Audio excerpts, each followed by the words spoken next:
Welcome to History That Doesn't Suck. I'm your professor, Greg Jackson, and it's time for an epilogue. We finished another unit. We're done with the Age of Imperialism, so I'm here with Zachary Weaver.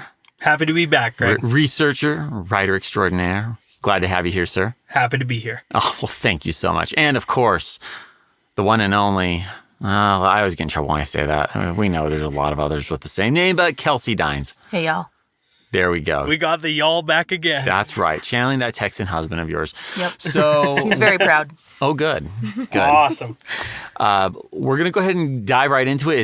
It's late on a Monday night. We've been passing each other like ships in the night of late. I've just gotten back from Los Angeles at a podcast conference.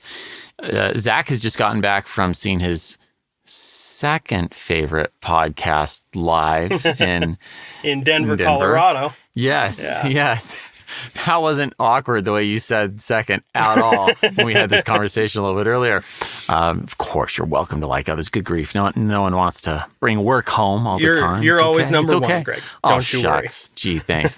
Hey, we had a good live event ourselves. Yes, we did. Yes, Sure we did. Yeah, and we'll get into imperialism here, but we'll look forward to doing that more, perhaps later this year, and into the next. But all that said, Age of Imperialism. We've gone through some history as well. Comments have come in, be that through social media, emails, what have you. Many have commented on how this is a unit that super got skipped in their education. So we're glad to get it out there. The topic isn't the most heartwarming, but No, I wouldn't use heartwarming, but I would use interesting. Interesting, of course. Well, and important. Yeah. This is where we're wanting to fill in the cracks that are often, at times, they can feel like they're decades, depending on how, curriculums sometimes go, the way courses go. Anyhow, so we start with the Spanish-American War, which then rolled right into the Philippine-American War. Hawaii's just kind of sandwiched between the two of them. We'll get to all of that. The Sandwich Islands, sandwiched between the two of them. Will you just see yourself out now after that? Thanks, everybody. Yeah. It's been a good ride thus far. So, the Spanish-American War, the anti-imperialist war that became an imperialist war. Yeah. Good way to put it. So let's get into this a little bit more. To cut to the quick, Cuba had long been an object of the United States' eye. That tension has definitely been brewing and building as we get into the late 1890s. And we then get to the USS Maine. Yeah, we were discussing this a bit before the show, but I think that when most people think of the Spanish-American War, if you think of the Spanish-American War really at all, that's the first story that comes to people's mind is, well, the Maine happened. The Spanish blew up the Maine, and that precipitated the Spanish-American War. And what Kelsi and I were talking about is to say the destruction of the Maine caused the Spanish-American War is the same thing as saying the Boston Massacre caused the American Revolution. Yeah, it's a big deal, and it's very important and central to that narrative leading up to it, but there's so much other stuff. And so I think having that episode that just discussed the lead up to the war, all the different events, whether it be the Ostend Manifesto or the Virginius affair or kind of deteriorating relationships between the U.S. and Spain, that's a much more complex story than, remember the Maine, to hell with Spain. So, well, not that your comparison isn't sufficient, Zach, but I'm just going to go ahead and double down on it. For me, the assassination of Franz Ferdinand, 1914, that's what really comes to mind. To call that the start of World War I, which is often done in the quick shorthand of, we're teaching World War I, we got to get through this unit. What happened? Franz Ferdinand got assassinated and all of Europe went to war. Yeah. Okay, slow your roll. It seems like a little bit of an overreaction. It's just a titch, right? So there are, when I teach World War I, there's a minimum of a 75-minute lecture just on the buildup to Franz, and I feel like I'm rushing decades of buildup, right? And so that is what I think and hope that we really saw is that in many ways, even going all the way back to the Monroe Doctrine, it really does make sense to frame all of that long history of the United States asserting essentially that the Western Hemisphere is its sphere, right? Carrying on in the identity of liberty in its discussion and framing of Cuba. And then we end up in this war, but it then quickly, it turns imperial. It becomes about building America's overseas empire. Yeah. I think one of the other interesting things for me was that it didn't flip on a dime of, well, no one in America wants to go to war with Spain. And then suddenly the Maine blows up and everyone all of a sudden wants to go to war with Spain. And one of the main engineers of that idea of going to war with Spain starts well before the Maine explodes, and that's our dear friend, Citizen Kane himself, William Randolph Hearst. Absolutely. So. William is a fine piece of proof that the idea of fake news that gets touted in our present discourse, well, it's a rehash of an... It's not a modern phenomenon. Exactly. Good way to put it. And that isn't to negate the significance of that sort of influence in the public sphere, but obviously I'm going to think this as a historian. I think it does us a lot of good to realize that while the technology changes, the way that it's done, these are significant factors and they shouldn't be overlooked.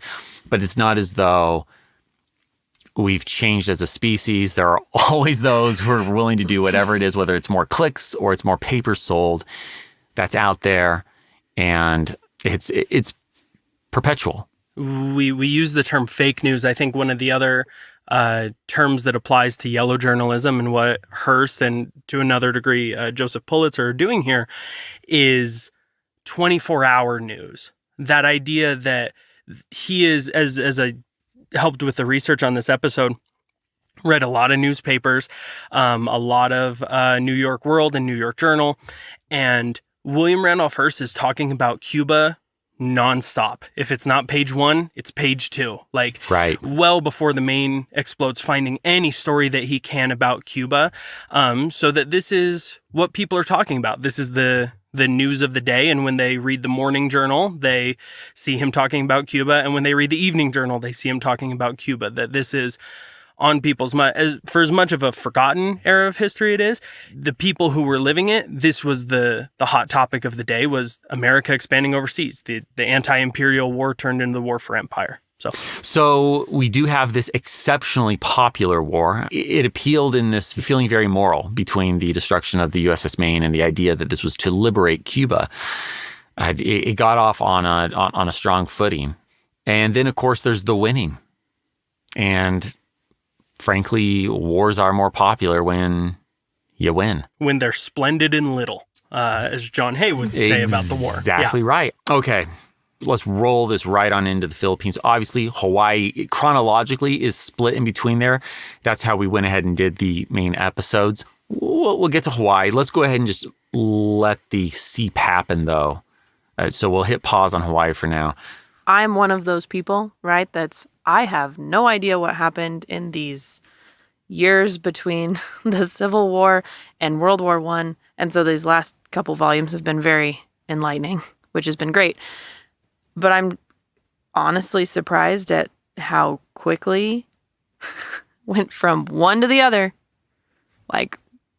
Just jumped right in. Oh, between the Spanish-American War and the Philippines. And the Philippines, yeah. Baffles me. I'm like, but they're separate wars. Well, they are. In a way. Yeah, but they definitely, the Philippine-American War certainly grows out of the Spanish-American War. Suppose we won't spend a ton of time there because I had an excellent conversation, I think, with Professor Vogel. Yeah, it rolls right in. As we did discuss, Dewey is sent to Manila to basically take out the Spanish squadron so that it can't come threaten the United States. But then that rolls into, we'll also just go ahead and neutralize the Spanish in Manila, and we kind of like this. We'll hold on to it. One thing that we didn't get into the episodes that I think I would like to kind of bring home here now is the growing interest in the trade with China. Yeah. Oh, totally. So, and we'll circle as well to Hawaii in terms of talking about coaling stations. Mm-hmm. That's another crucial piece. I'll put a pin in that for just one moment. But we did mention it. I did throw a bone to the open door policy. But, it was only, half of a paragraph. I was really just kind of trying to hook that in there so the if any listeners heard that and found it interesting, they would learn more. Yeah. Be aware of it and can go look it up. But the open door policy was, in short, the United States saying China should be open to everyone, free trade, and that really benefited the United States to pursue that policy. It also fell into the what's the term I'm looking for? I'm going to remember as soon as we turn the mics off. But this kind-hearted form of imperialism, right? Benevolent. I know. Thank you. There it is. Yeah, and of course we're not talking about benevolent assimilation, which was his policy in the Philippines, but that same concept of like benevolent imperialism that he's genuinely convinced of, that the United States is doing the good form. We won't mess this up as the Spanish Unlike, did. The Spanish and the other Europeans.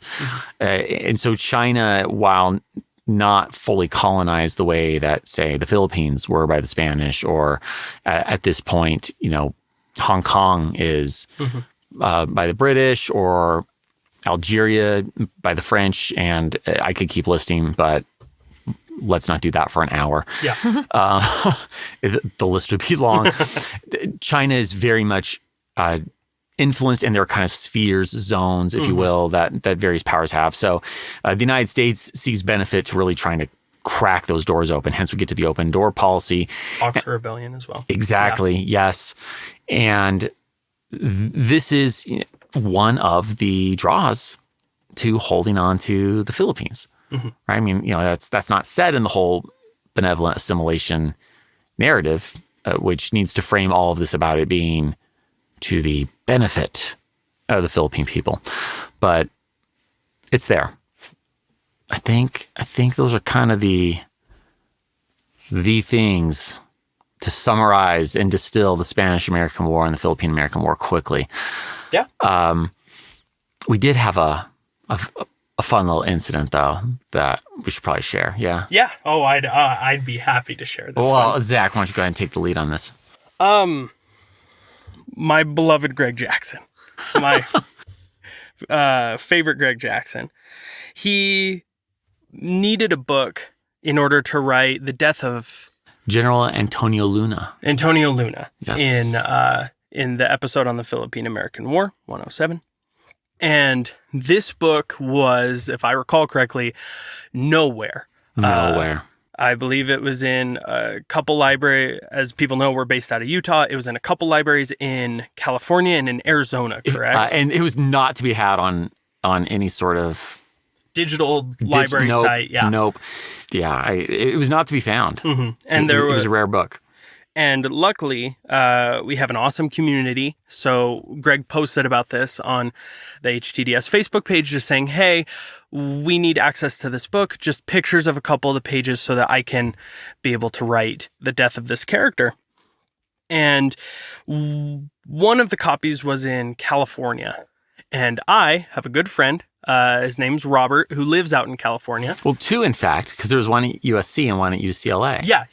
And my friend Robert lives closer to USC. It was Sunday that Greg needed the book, and the USC library was closed that Sunday.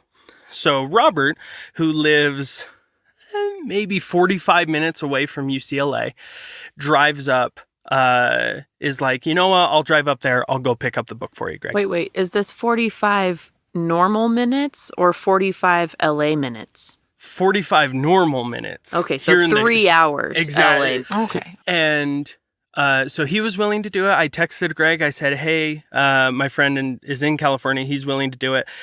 And then Greg texted me that one of the fans was also willing to go do it, and he didn't want my friend Robert to have to drive all the way out there. This would be Brandon, by the way. Just shout out and gratitude to Brandon. Thank you very much, Brandon. Yes. So Greg said that he would keep me updated on kind of what Brandon was doing, but he did say that Brandon had originally intended to go to USC to grab the book, and I, knowing that USC was closed on Sunday, just wanted to make sure that we got this book. So I said, you know what, Robert, go ahead. You can head up to UCLA, grab the book just in case, Brandon gets there and it's closed. Don't want him to have to drive out to UCLA. My friend Robert can just do it. Flash forward, Rob makes his way into the UCLA library. I had sent him screenshots of where the book was. It said that it was there and available. I texted him the page numbers. He gets there, looks around, can't find the book, thinks, maybe it's just me. Maybe the librarian knows where it is. Goes and asks the librarian, hey, can you help me find this book? It's Death of General Antonio Luna. Please help me find it. Librarian says, sure. Walks up to the library shelf and is like, yeah, it's gone. They hunt around for a bit and the librarian says, well, I can get your number. I can text you, like, if it comes back later today or tomorrow, and we can have you come back to pick it up. But yeah, it's not here. Sorry. Someone probably checked it out. If it's not on the shelf, or someone in the library has it. Naturally. Around this time, I get a call from Greg Jackson. Zach, you wouldn't believe it. Brandon found the book at the UCLA Public Library. Brandon found the book. He sent the pictures to me. He just grabbed it off the shelves not 5 minutes ago. I look at Robert 4 minutes ago saying that he couldn't find the book anywhere. And then began the 45-minute drive back down to where he lives. Poor Robert. And we are grateful to both of these kind gentlemen for going out of their way on a Sunday. The story made it in the episode. Wonderful. Yeah, and I mean, truly though, I mean, nothing but gratitude. I think is astounding, to think that as I am tracing down source after source, sometimes it's following a footnote to a bibliography in one book, and then following that to yet another book, and so forth, and trying to get to the source. And here it is, so difficult to procure, and to know that there are not one, but multiple people so kind and willing. Nationwide. Absolutely. We've got a great community of people. We do. And Robert has no hard feelings other than he won't talk to me anymore or listen to the podcast. That's it. Good. I'm glad he got over that. Totally fine. Tell him I owe him gas money. So let's go ahead and take a break. When we come back, we'll get on into Hawaii. Perfect. Sounds good.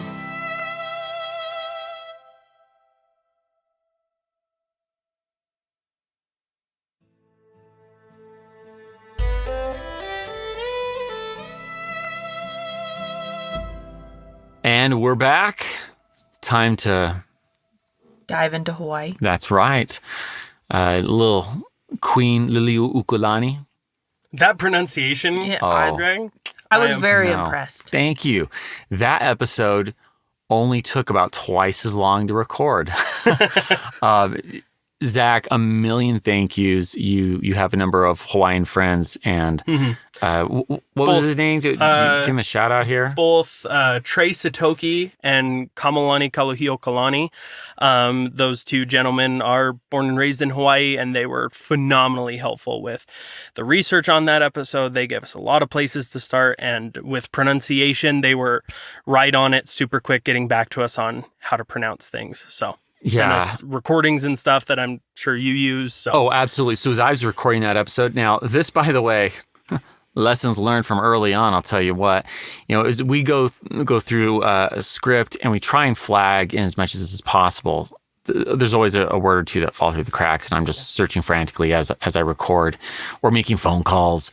But we try to track down all the words that I really need a pronunciation guide for. In this volume, it's especially been the case, where we've been in the Philippines and we've been in Spanish-controlled areas of the Caribbean and in Hawaii.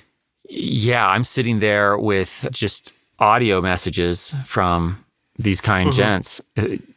You sent them that list and they just fired back. Actually, that's what Ryan Vogel, I mentioned in our interview, that he speaks Tagalog. He did the same thing for me with the Philippines. Super helpful. But Hawaii was the hardest for sure. I mean, Spanish, it's nowhere near my French, but I can handle myself well enough. Man, when we got to Hawaii, I was looking at those and... Other than aloha. I was toast. Yeah. Absolutely. I know that... I don't even have enough to make an educated guess. So if it had not been for them, thank you very much. Yes, the truly sincere, heartfelt gratitude to them. Yeah, I think it shows the integrity of the episode that we really cared about that one. Is this unlike the other ones, Zach? No, not at all unlike the other ones. I just think that I felt as we were researching and writing that there's always a particular reverence for each episode for whatever reason. When we write the Brooklyn Bridge episode, we have reverence for it because we know that the Roebling family gave their life's work to the Brooklyn Bridge. Well, you want to make sure you're doing justice to these stories and to the people that were involved. Yeah. And I think that's the big important thing with Hawaii was that it felt like it was a story that I didn't know it. I don't know very many people who knew that prior to when we began researching the episode. And so we wanted to do it justice because this might be, that episode might be a lot of people's first interaction with the story of that annexation. It was mine. Well, and possibly only. Yeah. Right? I mean, not everyone's going to have the time go buy books and do deep dives on every single episode. That's just not the nature of life. Yeah. Yes. And that's part of where throughout that episode, there was a lot of the sources conflict, sources conflict. Right? From the death of Captain Cook right on up into Queen Liliuokalani being ousted from her throne.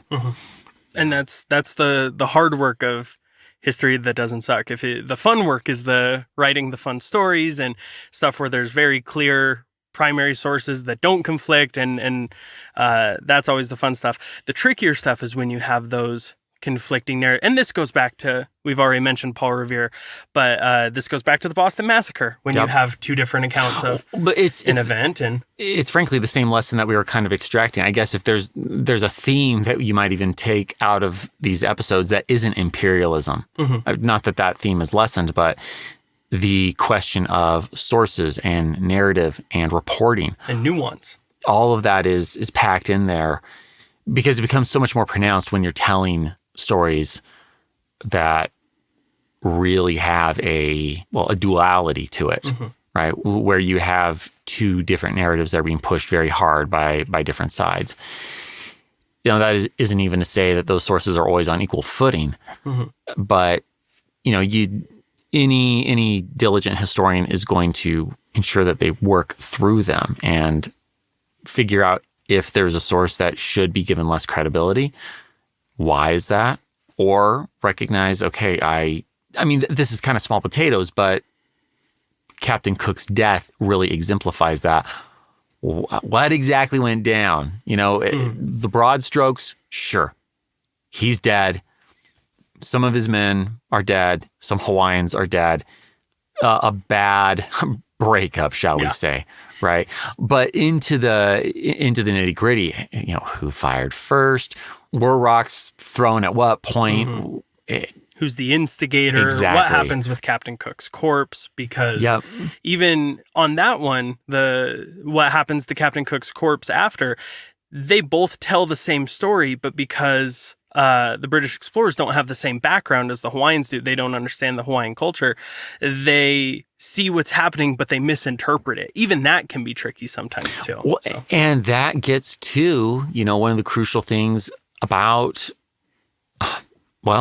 history. And you could take that right into just the human experience even, because that never goes away. Misinterpreting what one actor's doing. And this really is a fascinating little corner of what it is to be a historian. You know, we talk about primary sources. Well, real quickly, in case anyone is unfamiliar with that term, primary source, that's something written by, say, an eyewitness, someone really close to an event. So a surviving document from, say, the American Revolution today would be considered a primary source. Whereas the early episodes of HTDS, those would be secondary sources because a historian, sure, carefully, yes, with, you know, great attention, all that jazz. But I'm writing hundreds of years later, it's secondary. It's not primary. But that said, just because it's primary, it doesn't mean that it's always accurate. And sometimes it's because people lie. Sure, that absolutely happens. I mean, someday historians are going to look at our social media feeds and honestly, it's going to be used to heaven write help history. me when I they know. see my Facebook. It's happening. Just been And- thinking about that. And historians are going to sit there and go, okay, this has been curated. It's being put before a specific audience. They know it's public or it's to a friend group. Right? These are all things that are going to go through the historian's mind, and they're going to know not to take a post at face value if they're doing their job right. And so similarly, a historian today, well, to whom is the letter being written? Why is it being written? What's the purpose behind it? And then even when you get past just all those potential intentional misrepresentations, then we get into the sincere misunderstandings. Well, because you have no idea what that person's life has been like and why they view events the way they do, right? Because of their past experience that you have no way of knowing about. Well, and think of the lead up to the Battle of Lexington and Concord. Well, I give more than one account of that lead up. Paul Revere's version, even if he is, being altogether honest, there's a freaking building blocking his view. Right? He hears guns fire. There's smoke and there are buildings. He can't see. So he doesn't know exactly even though he's so close to this event, right? Yeah. But he cannot take us all the way there. Well, then you've got British soldiers who swear that they're not instigating this. And then you've got the account of, there's a reverend that I believe I cite in episode 6, his firsthand account. And he's sure that this has been done by villainous, evil, cruel... rascal. Yeah. All of them are eyewitnesses. All of them are, as I interpret it, all of them are actually giving sincere accounts, and yet they differ.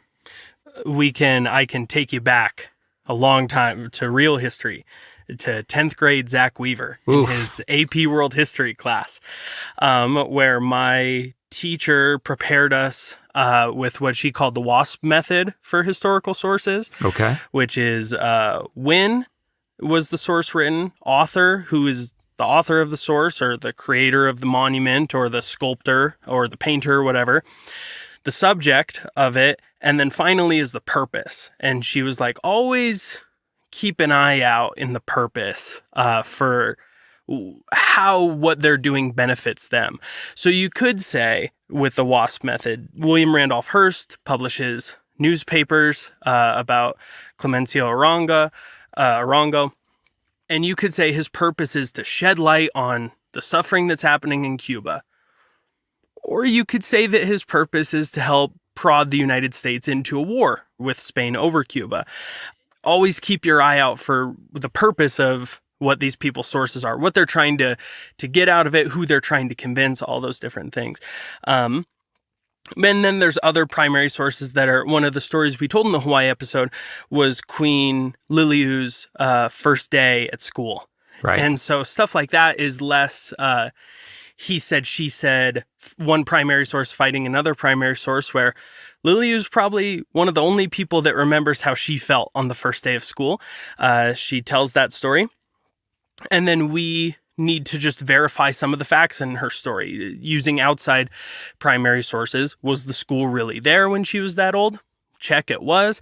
Was she going to school at that age? Were most Hawaiian students going to school at that age? They were, or at least in the upper class, which she was part of.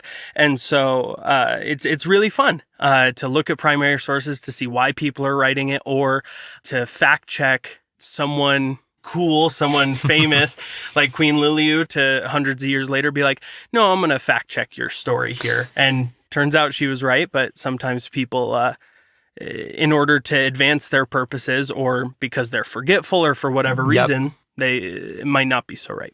I will say that I will recommend my favorite primary source for that episode. I would also recommend, to add to your pantheon of autobiographies you get to read, is Hawaii's Story by Hawaii's Queen, by Queen Liliuokalani. It was a fascinating read for me.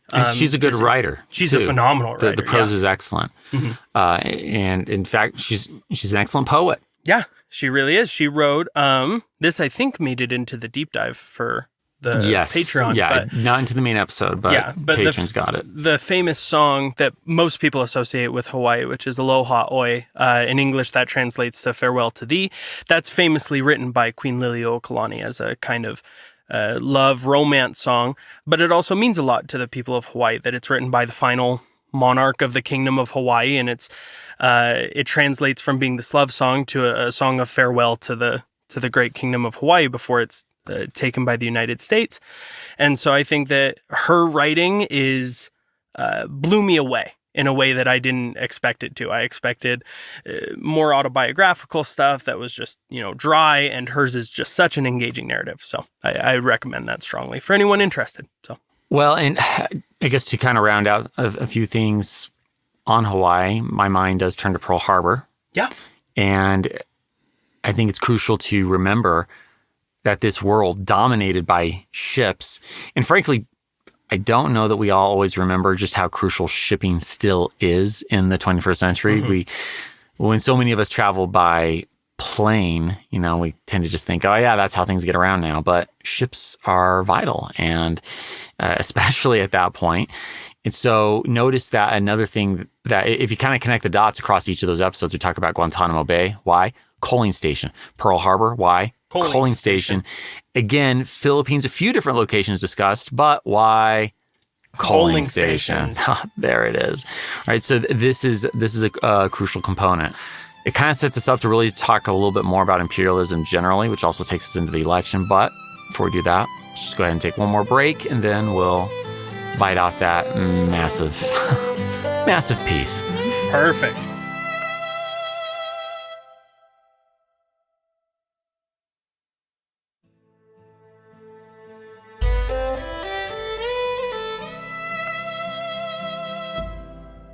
Okay, so let's bite off the big concept here, right? Imperialism as a whole is a driving factor as we go into the turn of the century election for the U.S. presidency of 1900.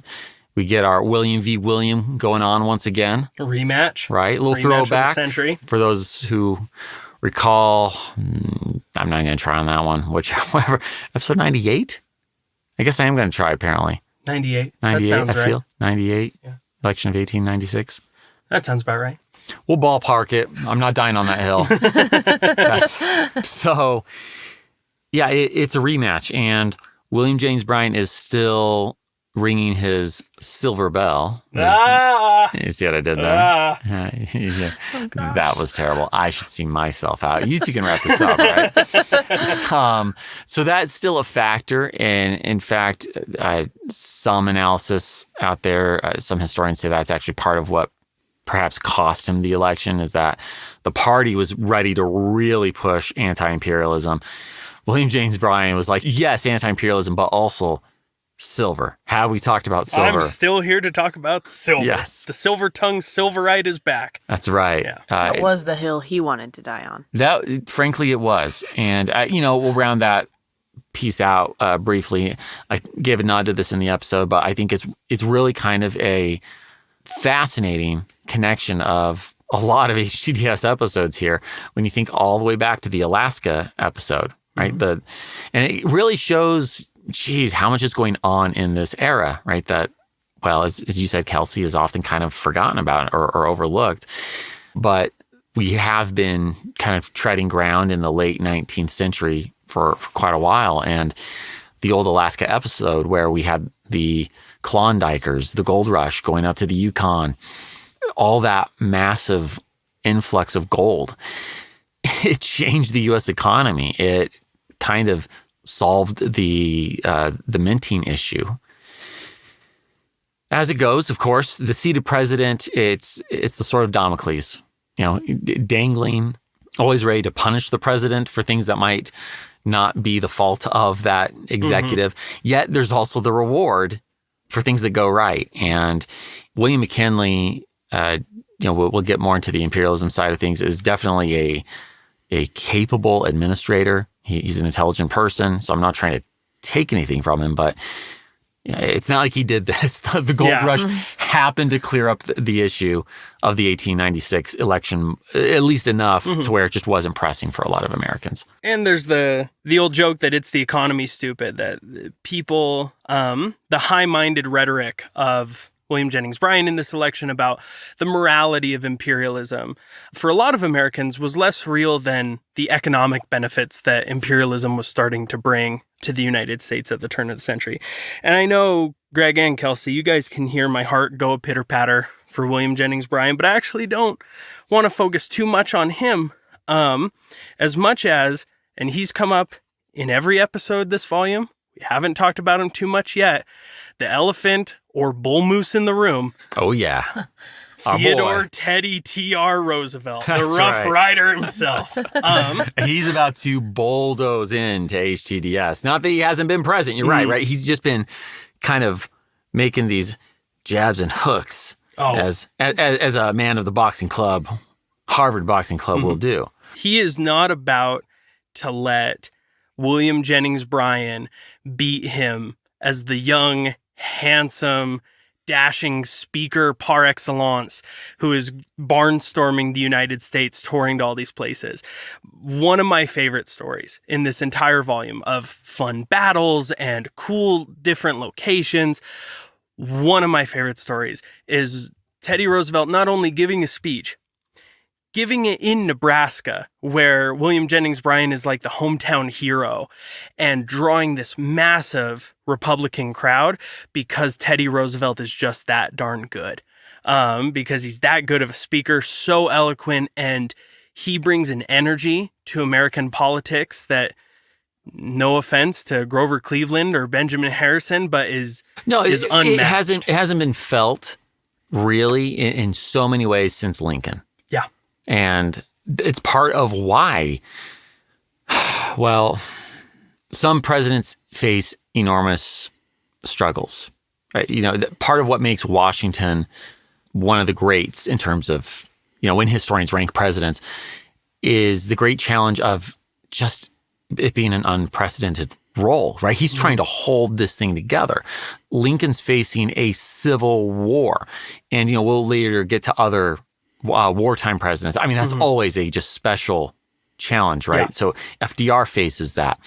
Then you have those presidents that really do bring in and manage to assert significant change, some sort of real driving leadership. I guess you could say the difference between someone who's more of a leader and more of just a manager, a caretaker sort of presidency. And you really haven't seen a president that, with nothing but respect to a lot of the brilliant presidents, I feel like Chester Arthur doesn't get his fair shake. James Garfield for his short tenure. Right. A brilliant man. And geez, poor Grant. The dude just could not catch a break. It's like everything that could go wrong while he was in the White House went wrong. Yes, he was too trusting. But anyhow, his presidency was better than has often been remembered, in my humble opinion. You have to go back to Lincoln to find someone who has the energy, charisma, and ability to truly bring a vision and execute that vision to the White House. And obviously we're kind of getting a little bit ahead in a way, but that's the energy that Teddy's bringing to this election. And, it is interesting to think about. It's the economy, stupid, right? Did he even need to tour? Because here's McKinley. He's like, you know what I'm going to not do? Campaign. Yeah. Campaigns won. We won it in Cuba and in the Philippines. I mean, it's scoreboard, right? The economy's rocking. We're crushing it in war. Boom. And in many ways, I think McKinley was quite right in that. But historically, that had been the case. This is America on the rise. It's ascendant. There are many reasons for voters to... Dawn of the American century. Right. And he is the architect of the American century. So nonetheless, Teddy charging out there... Like the bull moose that he is. That's like right. Bull moose. Even if it wasn't necessary, he is nonetheless getting himself out there more. And he's always been good at that. Whether it's charging up Kettle... Not San Juan. Not San Juan Hill. Or it's charging across the United States. he shows himself as a truly dynamic figure, even though, we need to remember that the vice presidency is not the role that it is. Well, at Teddy's time, it's not the role then that it is in our 21st century America. He's nominated for vice president with the idea that he'll stay out of politics. Exactly, right? Yeah. This is, we'll shut him up, right? I am going to make one more revolution nod. Here we go. John Adams, right? As he complained about being vice president, that there had never been a more pointless position, ballpark, not John Adams quote. Doesn't have a real job anyway. As Lin-Manuel put it. Right? And he's riffing off of one of John Adams's own quotes. Yep. So all that said, Teddy is demonstrating his dynamic nature and I think setting himself up, because we've had VPs become president, right? We've had assassinations, we've had death, but he's setting himself up to come in as a true powerhouse, not to be this placeholder until we can have another election. He's set himself up in the election to be seen as this dynamic leader so that when assassination takes out the president, he steps in a very forceful way. There's a former president, his name escapes me exactly which one it is. Basically what he said is that what he wants in a president is someone who on the outside is warm and gregarious and fun to be around, but also when the tough decisions need to be made can be cold and calculating and logic-based and reasonable and stuff. And I think that the president, post-Lincoln, pre-Teddy, a lot of those presidents had the cold calculating part down where they made decisions and they were logical or reasonable to benefit the country as they saw fit. But that warm energy of a president, that's a Theodore Roosevelt thing. He is, as we'll get more into him as we move forward with American history, but everyone who meets him falls in love with him. He's the president you want to grab a beer with. He is so much fun to be around. And when he's there, you feel him. Like, it's not just a president giving a speech kind of thing. When you're in that room with him, you feel electrified by him. William Jennings Bryan has a bit of that. Always back to the WJB for me.